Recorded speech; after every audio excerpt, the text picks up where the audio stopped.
वाले लड़के के साथ टीचर मैडम ने जो किया, इंसानियत भी रो पड़ी।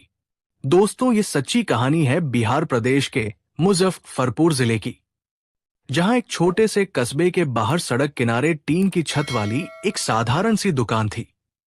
उस दुकान पर बैठा एक साधारण सा युवक पूरे इलाके में साइकिल वाला भैया के नाम से जाना जाता था। उसका असली नाम था प्रकाश। उम्र करीब 35 साल, कपड़े हमेशा धूल और ग्रीस से सने हुए, लेकिन चेहरे पर ऐसी शांति कि कोई भी उससे बात करके हल्का महसूस करता था। उस दुकान से लगभग 2 किलोमीटर आगे लड़कियों का एक सरकारी इंटर कॉलेज था। आसपास के 10-12 गांवों की लड़कियां वही पढ़ने आती थी। गांवों में बस की सुविधा नहीं थी, इसलिए ज्यादातर लड़कियां साइकिल से ही स्कूल जाती थी। प्रकाश रोज सुबह 5 बजे उठता, नहा धोकर 6 बजे तक दुकान खोल देता, क्योंकि उसे पता था कि उसी समय लड़कियां स्कूल के लिए निकलती है। किसी की साइकिल में हवा कम होती, किसी की चेन उतर जाती, किसी का ब्रेक काम नहीं करता। प्रकाश बिना झुंझलाए हर साइकिल ठीक कर देता। पैसे पूछो तो कहता, जितना ठीक लगे दे देना। कई बार लड़कियां कहती, भैया अभी पैसे नहीं हैं। वो मुस्कुरा देता, पढ़ाई मत छोड़ना, पैसे बाद में दे देना। धीरे धीरे ये बात पूरे इलाके में फैल गई कि सड़क वाले प्रकाश भैया किसी भी लड़की को कभी मना नहीं करते। एक दिन सुबह सुबह लगभग 7 बजे एक दुबली सी लड़की बहुत पुरानी और जंग लगी साइकिल घसीटते हुए उसकी दुकान तक पहुंची। उसके कपड़े साफ थे, लेकिन बहुत पुराने। उसने धीमी आवाज में कहा, भैया, ये साइकिल ठीक हो जाएगी क्या? प्रकाश ने साइकिल को ध्यान से देखा।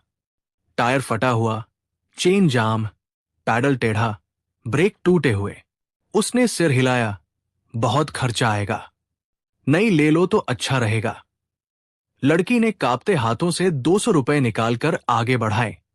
मेरे पास बस इतने ही हैं, अगर ये भी नहीं ठीक हुई तो मैं स्कूल नहीं जा पाऊंगी। प्रकाश ने पहली बार उसकी आंखों में देखा। वहां डर भी था और मजबूरी भी। उसने पूछा, घर में कोई नहीं है? लड़की की आंखें भर आई, मां नहीं है, पापा बीमार रहते हैं, अगर स्कूल छूट गया तो मेरी पढ़ाई खत्म हो जाएगी। इतना कहकर वो रोने लगी। उसके आंसू देखकर प्रकाश कुछ देर चुप रहा, फिर अचानक उठा और अपनी खुद की साइकिल बाहर निकाल आया। ये ले जाओ, इससे स्कूल जाओ। लड़की घबरा गई, नहीं भैया, ये आपकी है, अब तुम्हारी है, पढ़ाई ज्यादा जरूरी है। लड़की ने फिर पैसे देने चाहे, लेकिन उसने हाथ पीछे कर लिया। पैसे रखो, कभी जरूरत पड़ेगी। लड़की ने साइकिल पकड़ी, फिर झुककर उसके पैर छू लिए। प्रकाश घबरा गया, अरे ये क्या कर रही हो? लड़की बस इतना बोली, भगवान आपको खुश रखे भैया।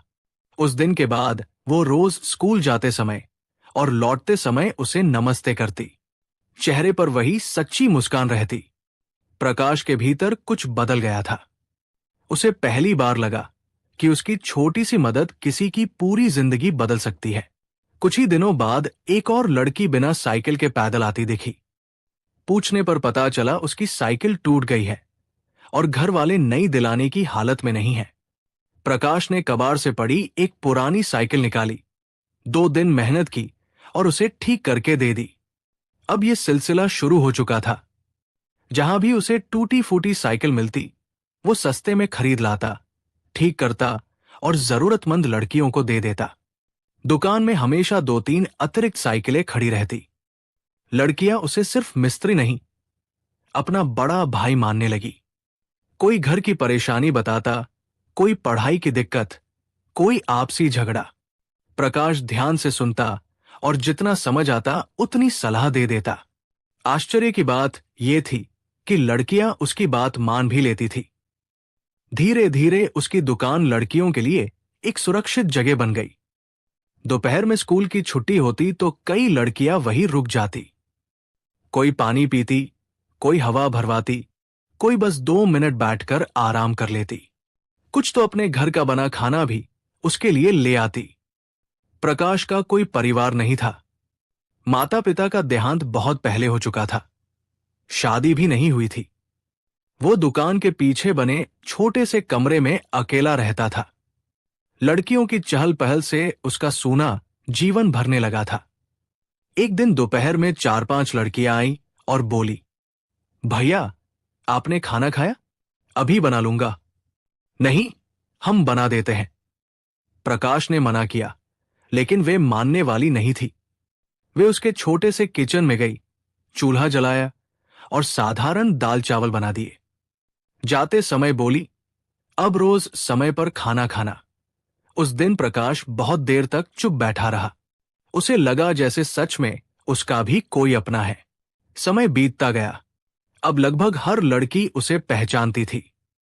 सड़क से गुजरते हुए दूर से आवाज लगाती, भैया नमस्ते। कुछ छोटी बच्चियां तो हाथ हिलाकर मुस्कुराती हुई निकल जाती। लेकिन हर कोई इस बात से खुश नहीं था। आसपास के कुछ लोग कानाफूसी करने लगे।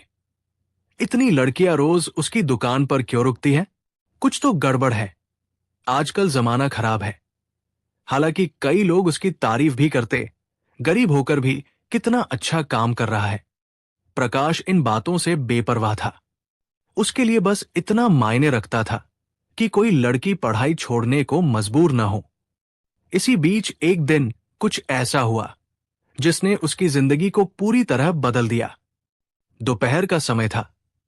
प्रकाश एक साइकिल का पंचर बना रहा था कि तभी स्कूल की घंटी बजी और थोड़ी देर में लड़कियों का झुंड सड़क पर दिखाई देने लगा। उसी समय एक सफेद कार उसकी दुकान के सामने आकर रुकी। कार से एक सज्जन और उनकी पत्नी उतरे। उनके टायर में हवा बिल्कुल खत्म हो चुकी थी।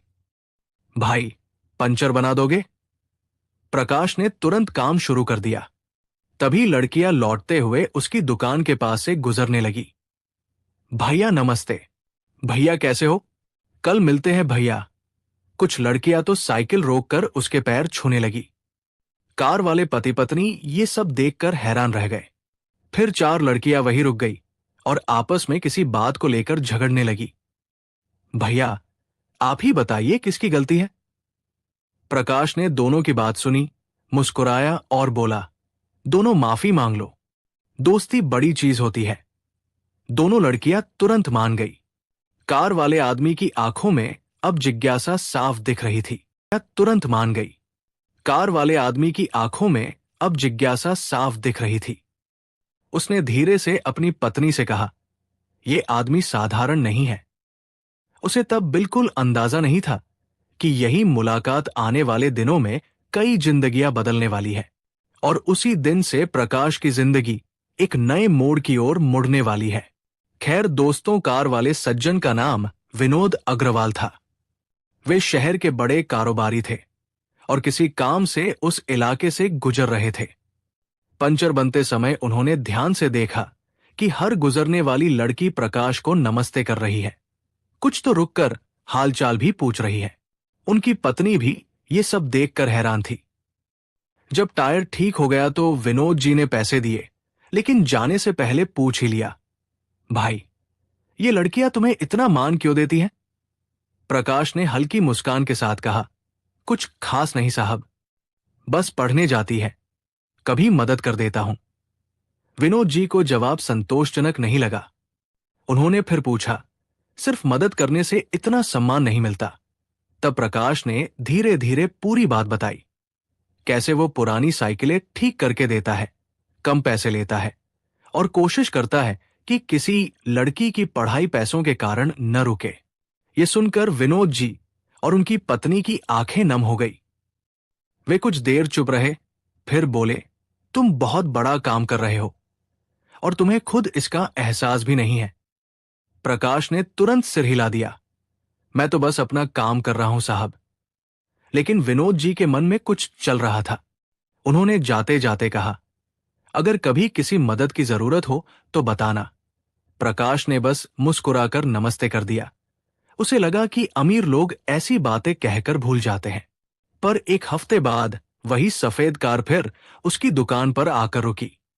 इस बार विनोद जी अकेले नहीं थे।